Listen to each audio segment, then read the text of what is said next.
Did the LA Kings play their best game of the season last night in Edmonton? I've got three reasons why the answer is yes. We'll talk about blocked shots, a hat trick, and a great team performance next on this edition of Locked on LA Kings. You are Locked On Kings, your daily podcast on the Los Angeles Kings, part of the Locked On Podcast Network, your team every day.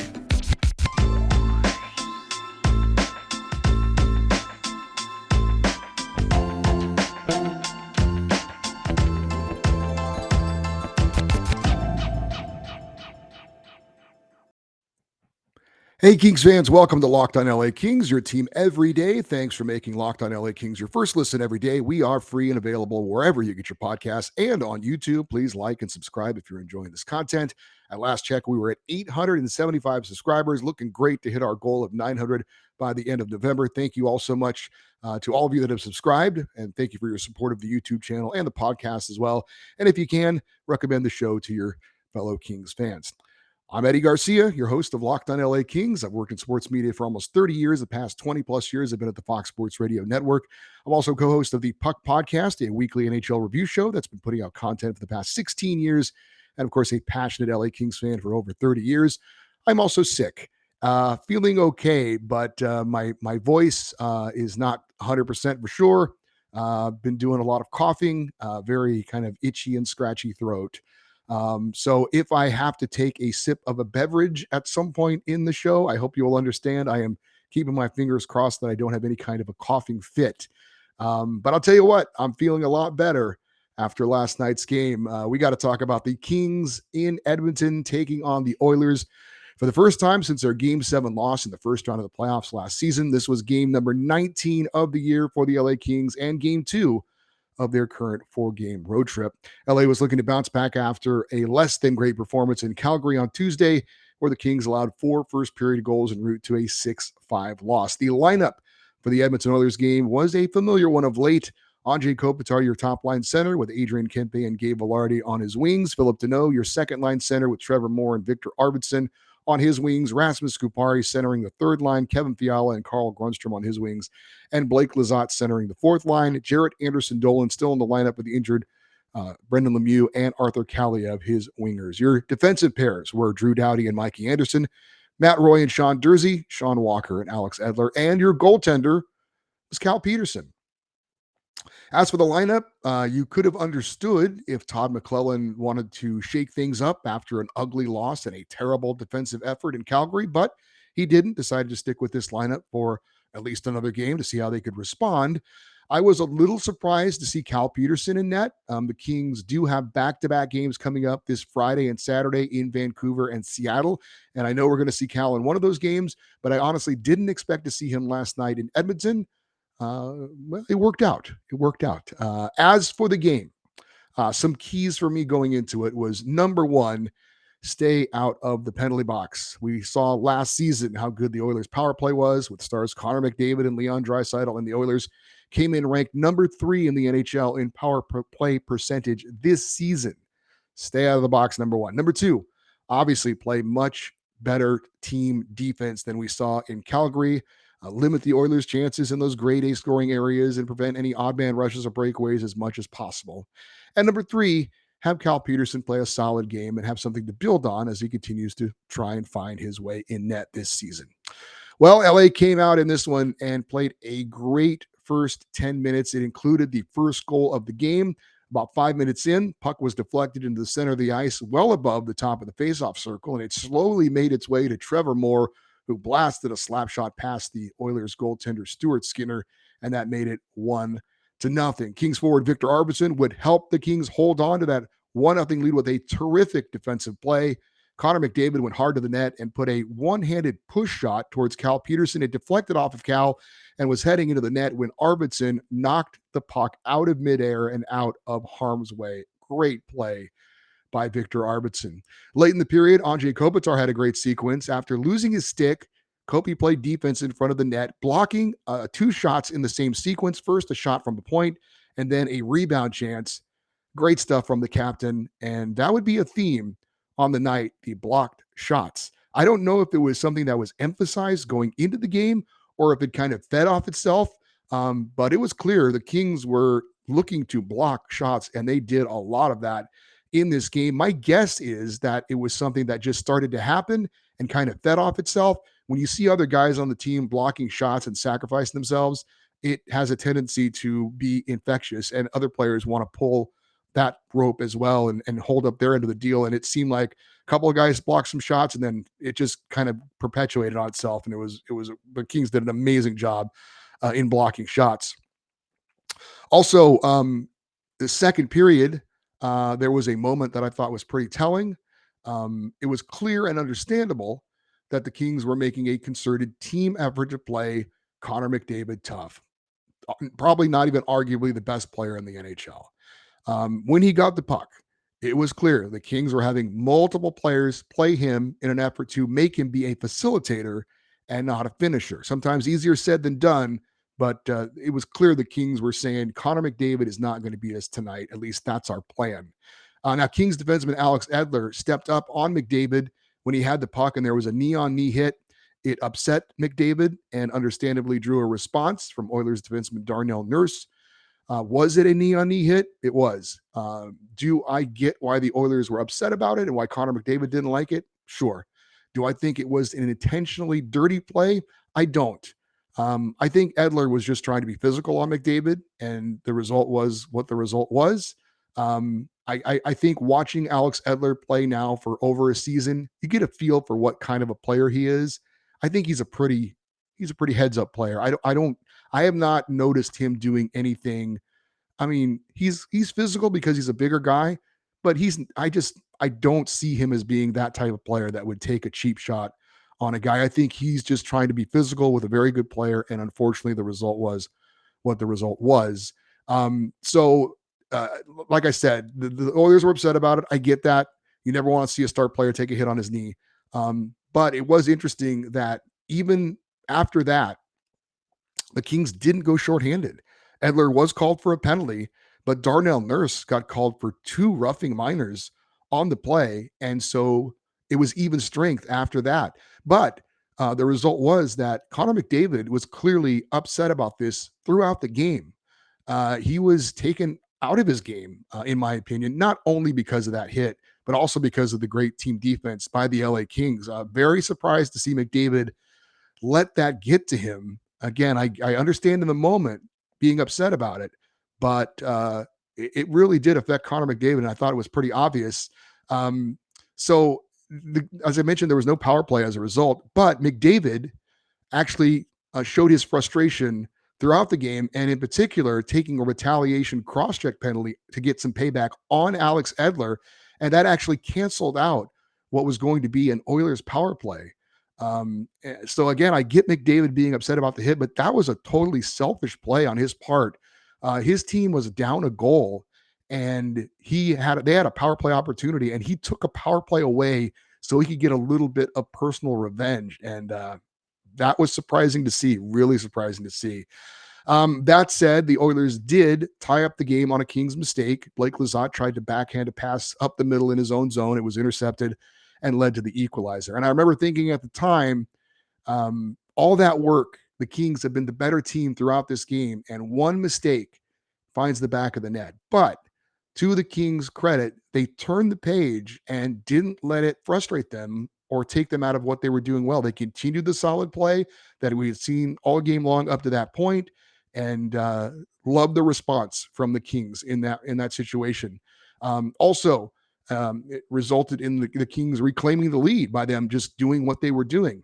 After Connor McDavid's second penalty of the game, the Kings would score another one of those goals where it isn't officially a power play goal, but realistically it is. And we've seen a few of those by the Kings this season. I'm just off the top of my head, maybe 5 or 6 times it's happened this season where the Kings would score a goal right after a power play expired. But with McDavid coming out of the box, Trevor Moore put in his second of the game on a nice pass from Viktor Arvidsson. Moore was standing at the side of the net, tapping it in, and it would be 2-1 LA after 2 periods. In the third period, the Kings were sitting on the lead a little bit too much for my taste. There was a lot of zone time in the LA end because the Kings were kind of just looking to chip it out, clear the puck, maybe ice it if they had to, but weren't really looking to attack nearly as much as I thought they should.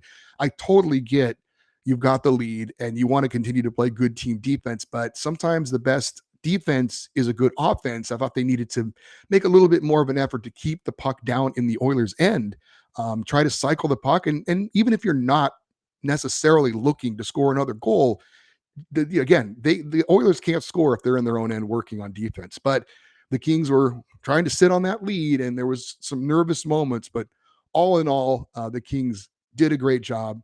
They made it stand up. Cal Peterson made the saves when he had to, and Trevor Moore would wrap it up. A great night for him with an empty net goal and his first career hat trick. Kings beat the Oilers 3-1. I will explain why I think this was the best game of the season for the Kings so far, but we'll do that in just a moment because today's episode is brought to you by BetOnline. BetOnline.net is your number one source for sports betting information, stats, news, and analysis. Get the latest odds and trends for every professional and amateur league out there, from football to basketball to soccer. We got the World Cup coming up soon, and esports. They've got it all at betonline.net. And if you love sports podcasts, you can find those at BetOnline as well. It's the fastest and easiest way to get your betting fix. Head to betonline.net today or use your mobile device to learn more. That's BetOnline, where the game starts.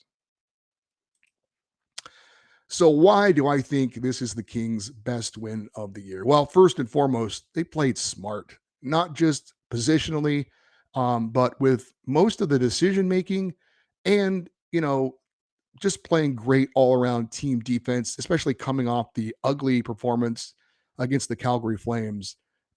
Just again, good positioning, good, tough physical play.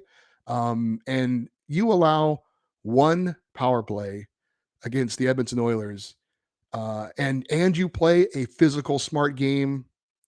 Outstanding job by the LA Kings, being very smart, but playing tough, playing sound defense, and again, not stepping over the line very often, and keeping the Oilers to only one power play opportunity in the game. That is fantastic. Also, the Kings showing sacrifice, blocking shots, season high 29 blocked shots in this game. The Oilers had 8. The Kings had 29. Blocking shots is about desire, and it's about heart, and it's about grit, and that was awesome to see from everybody on the Kings team. I mean, everybody was doing it. It wasn't just one or two guys. It was a team effort defensively and a team effort blocking shots as well. That was fantastic. And, the way they played against Connor McDavid. I mean, this is the league MVP. This is a generational talent. He and, by the way, Leon Draisaitl, who is another former MVP in the league, they had 2 shots on goal in the game. 2. That is unbelievable. That's insane. Add it all together. And to me, this was the best game of the season for the LA Kings. I mean, especially coming off and responding to a bad performance. It was great to see. It was great to see. I know the Oilers aren't firing on all cylinders at this point. I know they don't have a Vander Kane. I know they are having some issues in net. All that being said, this was about the Kings. This was not about the Oilers. A terrific team defensive effort. The block shots were phenomenal. Trevor Moore stepping up. We saw the great play by Viktor Arvidsson. Cal Peterson was solid in net. No, he wasn't spectacular, but he was solid. And again, getting the win on the road. And that was a hostile environment. We talked with Brett Holden on yesterday's show from Locked On Oilers. And I was saying to him, I think this is a big game for the Kings. I'm not sure if it's a big game for the Oilers. And he kind of was like, no, I think this is a big game for the Oilers as well. And I thought it showed. There was a little something extra in that game last night. And it wasn't just the hit on Connor McDavid. There was a little bad blood. There was a little extra intensity. And yeah, I thought there was a little bit something extra there in that game against the Oilers. So I, again, thought it was the best performance by the LA Kings all season. Great to see Cal Peterson have a solid night. He was certainly the beneficiary of all those block shots, but when he had to make a save, he did. Was he spectacular? No, but he didn't need to be. I thought it was a positive step in Cal finding his game. Also, it did seem to me this season, I have talked about this with a Kings friend and a listener, Paul.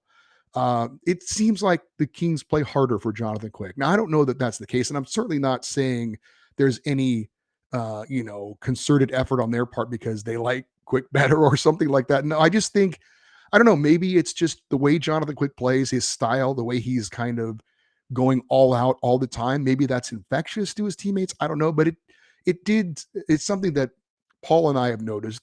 It does seem on occasion that the Kings do play harder in front of Jonathan Quick than they do Cal Peterson. I don't know if that's true or not. I don't know if there's anything statistically that you could point to say that that's the case, but that wasn't the case last night. The Kings played very hard in front of Cal Peterson, so he was never left hanging out to dry. He was never left to have to make a one-on-one save or had to make a odd man rush save or anything like that. Very solid in net. His teammates helped him out, and again, I do think it's a positive step for Cal to only allow one goal and to get the win, and that's got to help his confidence moving forward. It was mentioned in an email recently that it seems like the Kings don't have multiple players step up on a given night, or multiple lines have really good games. Well, that wasn't the case last night, and I know that the Kings only scored 2 goals at even strength, although one of them was more of a power play type goal, and then they had the empty netter to seal it. But it was from a defensive standpoint, I thought it was a great all around game by everyone. But offensively, yeah, you'd like to see some more consistent play, I guess, from multiple players. But I think there's also something to be said for having a team where on any given night, a different player can step up and lead you. And that certainly was the case for Trevor Moore, getting the hat trick, scoring, for the first time in his career, the hat trick. And I thought it was great to see. And I know it's a running joke, Thousand Oaks, Trevor Moore. But he made NHL history. I thought this was a cool stat. The first California-born player to ever score a hat trick while playing on a California-based team. So that was pretty cool. Great night for Trevor Moore. Very memorable, and again came in a great effort against the Edmonton Oilers and Connor McDavid and Leon Draisaitl. Just a great all-around win for the Kings. So shout out, obviously, to not just Trevor Moore, but that second line I thought really carried the day. If you're going to single out one of the lines, Viktor Arvidsson had an assist on all 3 of the Trevor Moore goals, and he had that terrific defensive play where he batted the Connor McDavid puck out of midair and out of harm's way. Philip Deneau, his solid game as usual, but the second line had a fantastic game, but a great all-around game again for the LA Kings, and I think it was their best performance and their best win of the season. We are going to look ahead to games coming up in Vancouver and Seattle. But first, also want to let you know that today's episode is also brought to you by Built Bar. Now, on yesterday's show, I was doing a read for our friends at Built Bar, and I had a little bit of a coughing fit in the middle of it. So I felt like I owed them a second chance. So you got to try the new reimagined Built Bar flavors: cookie dough topper, coconut brownie bar, coconut brownie topper, and white chocolate peppermint granola. If you haven't tried Built Bars before, they are literally the best tasting protein bars ever built. They are revolutionizing nutrition as we know it, with 100% real chocolate, 17 grams of protein at just 130 calories. You probably are wondering which is the best flavor. Well, try a mixed box and get all 5 flavors and find out for yourself. You can get 15% off your order right now by using the promo code LOCKEDON15. Again, go to built.com and use the promo code LOCKED15 to get 15% off of your order. By the way, just want to mention, just because my LA Kings reverse retro jersey is supposed to be delivered today, and I am like a kid at Christmas right now. I can't wait to get my jersey. I am a jersey nerd. And if the email is correct and it is delivered today, I look forward to wearing it while doing the show tomorrow. Speaking of the show tomorrow, can the Kings follow up their best performance of the season with another solid effort? Maybe it won't be quite as good as it was against the Oilers, but again, the challenge is to not just be good every other night, right? We saw a bad performance against Calgary. To the Kings' credit, they bounced back with a great performance against Edmonton. Now follow it forward, right? Keep it going. This is what the Kings are going to have to do if they're going to advance in the playoffs. You can't have a good game and a bad game and a good game and a bad game. And we know we've seen this a lot this year, and I've talked about this more than one occasion. but you've played your best game of the year. You're feeling great about yourself. Follow it up with another solid effort and a win in the next game in Vancouver and in the next game in Seattle. Good teams aren't just good occasionally. They're good not every night, but more often than not. So, just like I was very curious to see how the Kings would follow up a bad performance against Calgary, I'm curious to see how they follow up a great performance against Edmonton, and that will start on Friday in Vancouver. Speaking of Friday's show, we obviously are going to have a preview of the game against the Canucks. We'll talk a little bit as well about the game in Seattle the next night. So back-to-back games coming up and back-to-back nights for the LA Kings. Also on our Friday show, as we like to do if we can, we like to make it a Feedback Friday. So if you guys have any email questions or comments about the Kings, about the show, or about anything at all involving the Kings or the show or whatever, the email address is lockedoneddie@gmail.com, EDDIE, lockedoneddie@gmail.com. We are on Twitter at LockedOnLAKings. And I think if I remember correctly, and maybe you'll won't mind me checking here real quick. As far as the Twitter account goes, I think we're approaching kind of a milestone here. Let me double check this real quick, guys. Okay, we have 956 followers on Twitter.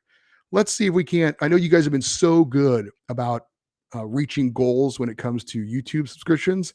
So let's see if we can't carry it over. Maybe I'm being a little bit selfish here, but let's see if we can't get 1,000 followers on the Locked On LA Kings Twitter account. Again, it's at Locked On LA Kings. If you're on Twitter, give us a follow, and let's see if we can't get to 1,000. Let's pump it up there. Also, we have an Instagram account, which is at Locked On LA Kings. Hey, thank you for making Locked On LA Kings your first listen.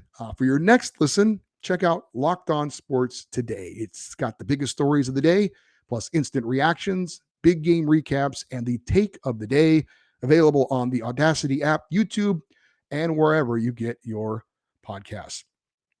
Thanks for putting up with my voice today, guys. I apologize. It's not quite as good as I would like it to be, but hey, I got through the show without having any coughing fits. So that's a positive step in the right direction. I am Eddie Garcia. Again, thank you for listening and watching Locked On LA Kings. And we always close out the show by saying, go Kings, go.